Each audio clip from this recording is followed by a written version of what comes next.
Welcome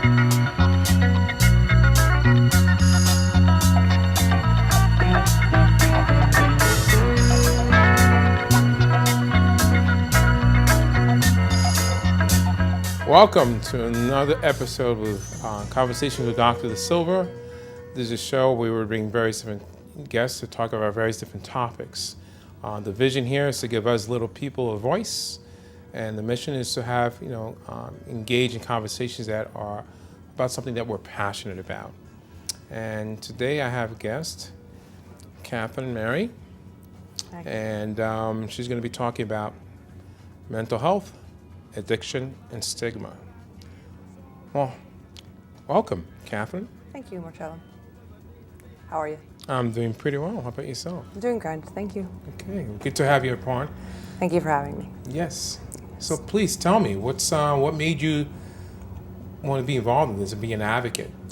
Well, as a person who suffers from bipolar 1, borderline personality disorder, and post-traumatic stress disorder, I find that I deal with a lot of stigma between doctors, friends, just the amount of people that you wouldn't believe that in this day and age still think that mental health is something to be ashamed of, that it's something you should be hush-hush about, something you shouldn't shout out to the world because people just are afraid of what they don't understand. And when people think of somebody with mental health, they automatically go to like schizophrenia or the homeless person walking down Manhattan, screaming and shouting obscenities to people. And that's really not at all what it is. In fact, most people who know me in the beginning do not have any idea that I suffer from mental health issues. And go ahead. So explain to me, bipolar, could you? Well, there's technically like 3 types of bipolar.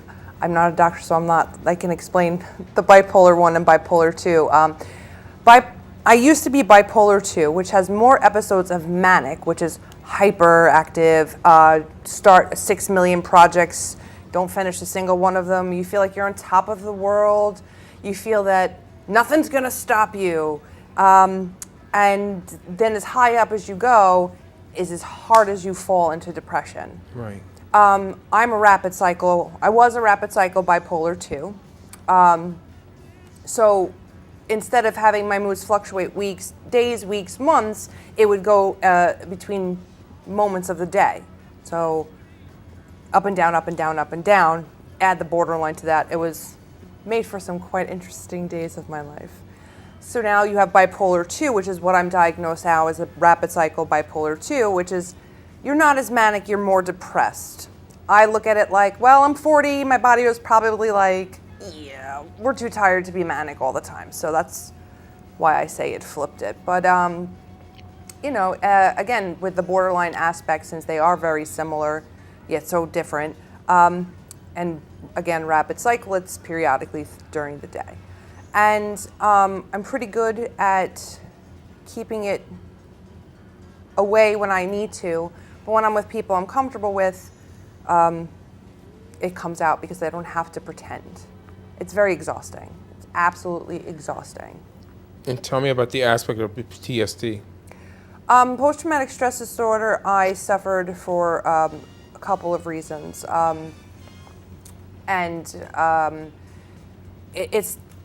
I acknowledge that I have it. I have the nightmares about the incidents that took place that brought it on. But I battled those with my therapist, who is a brilliant therapist, Dr. Michael Eberlin in Oyster Bay, and he's out here as well. He has helped me tremendously work through that post-traumatic stress disorder, that it's there, but I don't like to give it as much power as it likes to think it has. It's all game. Again, that's exhausting as well. Right. So.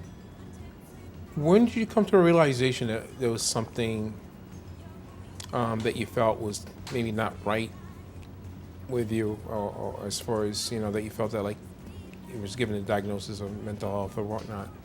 When I was 15, they diagnosed me, but they weren't 100% sure because I was 15. Was I being an angsty 15-year-old child who was acting out by cutting herself, or was there something deeper?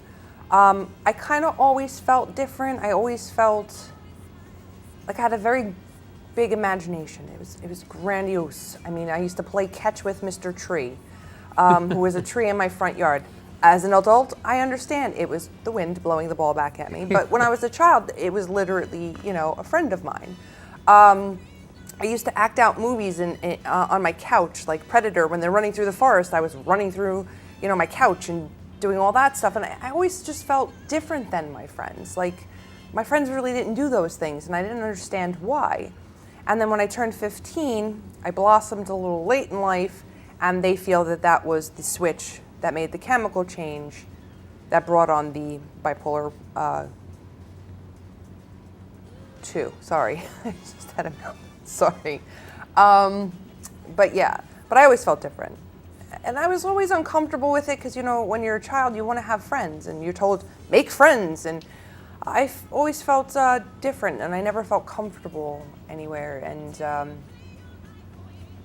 but now I use that, I look back at it, and I said, well, that's what made me so strong today. Hindsight, it's a brilliant thing. You know, it's interesting, you brought a point about imagination, and I think about creativity, and you think of like some of the most creative people in various different elements of art throughout history, that some of them have been labeled or diagnosed as having some kind of mental illness. And it's an interesting correlation that I feel that sometimes people do miss, and sometimes people may misdiagnose individuals because of that. Well, borderline personality disorder is something that really needs to be addressed because it is overlooked because it is a personality flaw.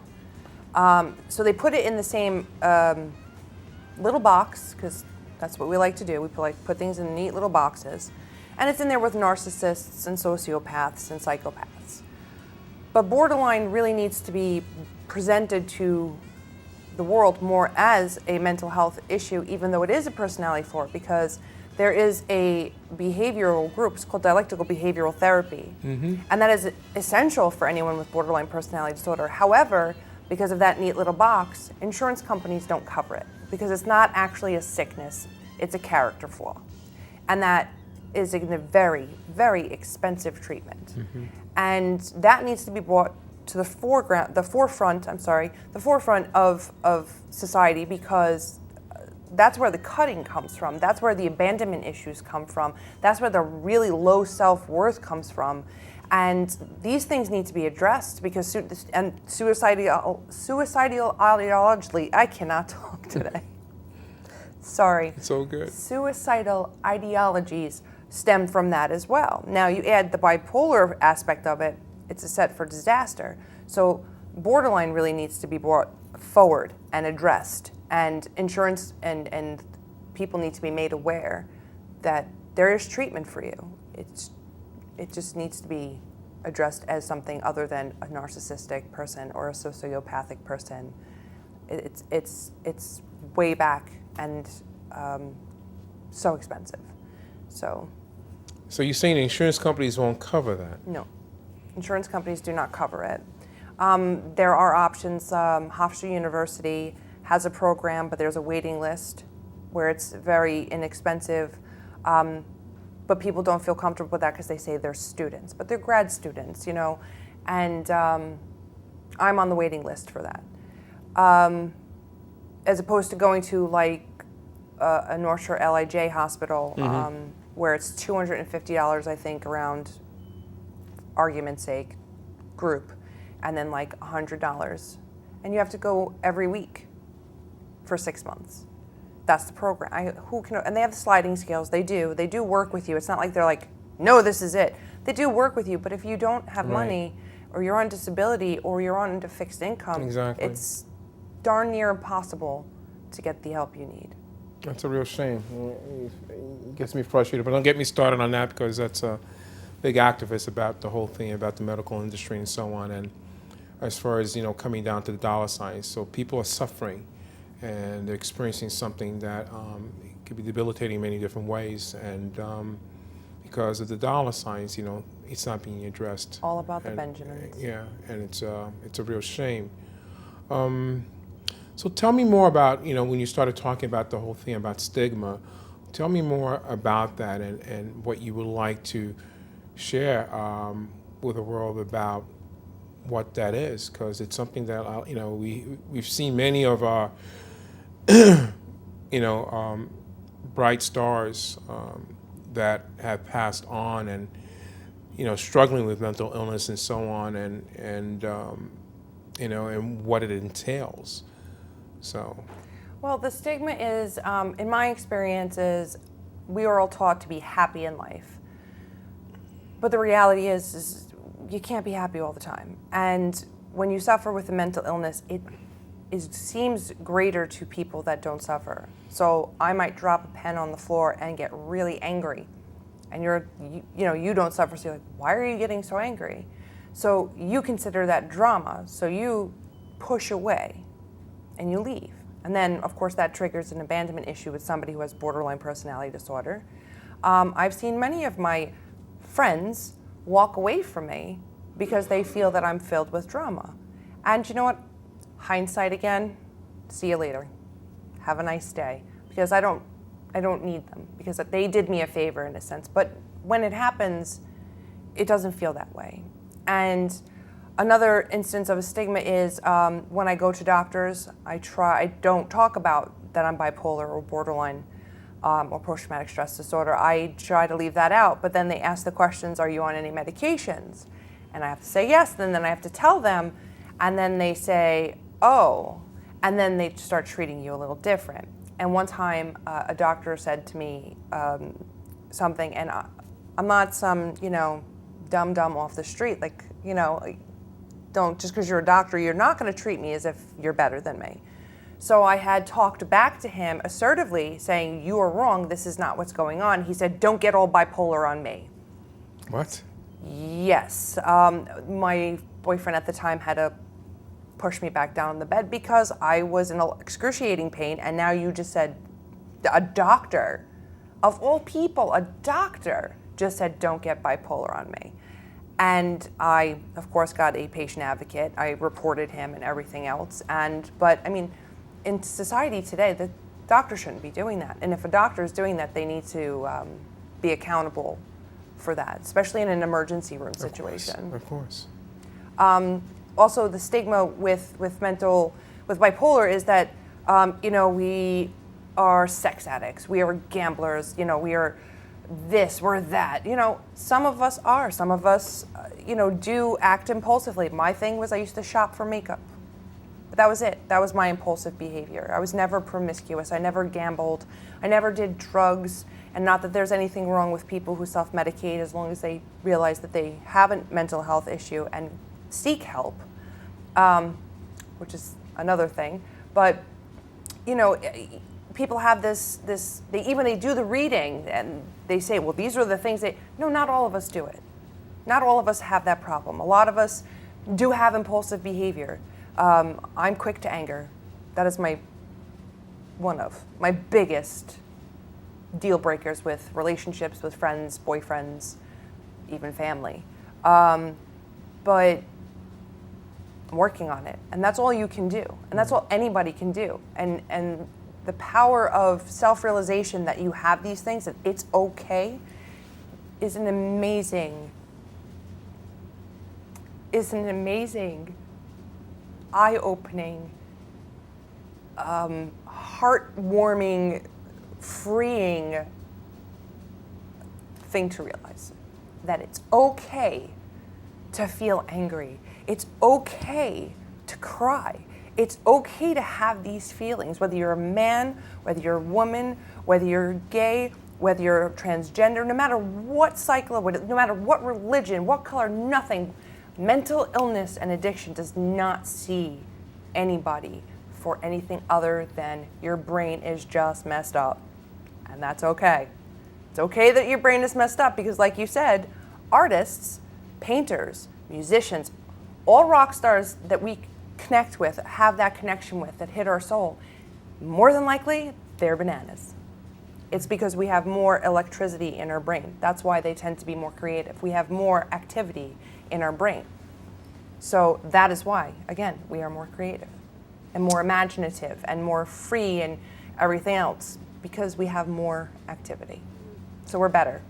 It was interesting that you said that a lot of times that people associate with, with a mental illness when, I guess the manic aspect of it, they become They should impulsive bottle or, that. the whole sex thing, gambling and everything else. But I recall you telling me one time that you said you went to the violin. Tell me about that. I play violin. I don't play it as often as I used to. So I sing more now because I can go for a walk and go down the fields by my house and sing really loud. My mother works from home, so I try not to disturb her because she works very hard. I love you, Mom. And but that is my go-to. Music is my go-to. Walking in nature is my go-to. Sitting actually on my grass in my backyard in the sunlight when I'm feeling any kind of angst or any kind of overwhelming feeling of any emotion, and just sitting there with my favorite song and just taking in the warmth of the sun does wonders for your healing process. Whatever you're working through, it doesn't matter, it kind of melts away. So, but I play my violin was my go-to. Yes, that's, some of you know it's cello. That's my evil twin, violin. Oh. We talk about that all the time. I've met him. But Kat, it's interesting you talk about music being your go-to because, how did we meet? Karaoke. Karaoke. Many of you know that I'm a karaoke junkie, and Kat is definitely part of my karaoke junkie group.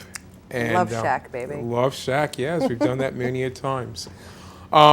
It's interesting that, as far as music, I know as, working in the mental health field for many years, I work with some really tough families that were going through a lot of pain and very toxic many situations. And sometimes I'll leave their home until like 9 o'clock at night. And I'm the type of person that takes it all in. I didn't want to take that home with me. So what did I do? I go sing it away in a stage. I sing it away with karaoke. And there's something about singing, even the physical aspect of it, increasing your endorphins. Mm-hmm. And at a previous show, my colleague Haim said, when you sing, you feel. It's not so much about listening. And, that says something about it. And, connecting with other people. And, when you're singing, even singing sad songs, there's a feeling of connectedness. And, so I think that's interesting that your go-to place, was going to the violin. And I'm glad that you have those other places that you found throughout your life that you could go to and begin to heal thyself in that regards. Yeah, I mean, sometimes when I have tried to suppress my emotions at times because, like I said, I used to wear my heart on my sleeve. I don't want to do that anymore. I don't want anyone to know or deem me as a wounded animal or have pity for me. I hate that. So it's, if I'm feeling, when I have to suppress an emotion, if I'm very sad, like this is a very difficult time of year for me for certain reasons. And what I'll do is when I'm out and about and I'll suppress it and I'll push it down. And when I get home, I try to get it out, but sometimes it gets stuck. So what I do is I put on specific songs that I know make me cry. All it takes is like one song and then the floodgate opens. But you know what? I feel so much better after. When you cry and your eyes burn and the tears burn, that's actually toxins coming out of your body. So sadness, actually, when you cry, it actually cleans out your system. And that's why you do feel better after you cry, is because your body is being cleaned out. Yes. So. Yeah, I used to do peer counseling back in my college days. And, the peer counselors, we encourage each other to, it's called, there's a name for it, and it just escaped me at this particular time. But basically, it's it encourages to basically cry to get rid of those toxins. And I can't remember the name right now, but Is it primal therapy? No, it's actually a term that just describes that, and it just escapes me. You have to forgive me for that, but it'll come back to me. But that's such an important thing. And, it's interesting that you said before, crying as far as men, because in our society, men don't cry. Real men don't cry. And, you know, and that's a fallacy. It doesn't make you less of a man. I think if you do cry, it shows that you have the strength to be able to cry and to do that. And maybe there's a correlation to why men die younger than women that is definitely in a general, correlation. because we tend to kind of hold all these things and bottle all these things up, Mm-hmm. and you're holding all those toxins in, and you know it's not do your body well. I say men usually die of a broken heart because it's usually heart related to their death because they were told, be a man. Right. Listen, you could be a strong man and still have a little cry every once in a while. But by the way, it's called discharging. Discharging. And that's the terminology for it. And so it was really encouraged for us to do that. So also I wanted to ask you, what would be a message for you? Because when you came to this realization when you were 15, what would be your message that you would send out to, teenagers nowadays, with everything that's going on in their lives? It's tough enough as it is with society. The whole cyberbullying thing, which is a whole new territory that, myself and people our age didn't have to deal with when we were growing up. It is now. A lot of kids have committed suicide because of cyberbullying and everything else. So what would be something that you would want to share with these teenagers that are going through, different changes that they got to go through anyway and everything else that they're dealing with as far as pressure and stress? Schoolwork that these kids have now is much more so than ever before. They're dealing with things that and I fear, for our youth. And I always felt that our most important natural resource in our planet is our youth. And we got to invest our time, money, assets into it, and as much love as we can for them because, they're our future. So what would you want to say? I would want to say that if you feel that you're suffering or you want to hurt yourself, there's nothing wrong with asking for help. I hid my demons for as long as I could, and then it came to a point when I started cutting, which is not okay, but it's okay, if that makes any sense. Explain. People, when you cut, it's because, like Winona Ryder said in Girl Interrupted, you externalize your internal pain. It also sends endorphins, which gives you a rush, which kind of takes the sadness away. But then afterwards, you feel guilty. You feel like crap. You feel like a failure. So that's where I'm saying it's not okay, but it's okay. Because I understand why they do it. And I used to beat myself up over it. I haven't cut in a while, but that demon's always on my shoulder. When life gets hard, I just get tattoos now. So there you go. That's how I learned to cope with it. Wait till you're 18, though. What I would say to a 15-year-old who's going through this, there are other outlets. They just have to figure it out, and that's the hardest part. But if you have a slip-up and you cut, don't beat yourself up over it. Ask for help. Go to the school therapist and find somebody to speak to. But don't beat yourself up over it. Get yourself help. You're a beautiful person, and just because you have this pain, just because you have this heartache, just because you're going through all these changes, middle school, they say now, I just dated myself, junior high school. Middle school is a big change from elementary school, and then you add the hormone factor, and you add the confusion of the world and cyberbullying. Personally, I think 15 years old is too young to have social media. I don't, when I have a child, one day, God willing, my kid is not going to be on social media until they're like 17, 18 years old. When they go to college, they want to go on social media. By all means, you're 18, you can do what you want. But at a young age, especially if I feel my child has is like me, because I don't want to say something wrong with them, because there's nothing wrong with it, or off kilter. We're not off kilter. We're awfully fun. That's what we are. We are a big bag of fun. We are a tough pill to swallow, though. So, but what I would say to them is, don't be ashamed of it. There's nothing wrong with it. There's nothing wrong for feeling the feelings you have. There's nothing wrong with you. You just have to get help. Just have to get help. And it is a hard part, you know, especially for the boys. Especially with all this man-hating going on in the world nowadays, right now with women, and man hates this man or da-da-da. No. Get help. You're okay. It's okay. Don't worry about it. Don't listen to what anyone else is telling you. You know, listen to me because I know, but but don't listen to the world around you. Listen to the people who are closest to you.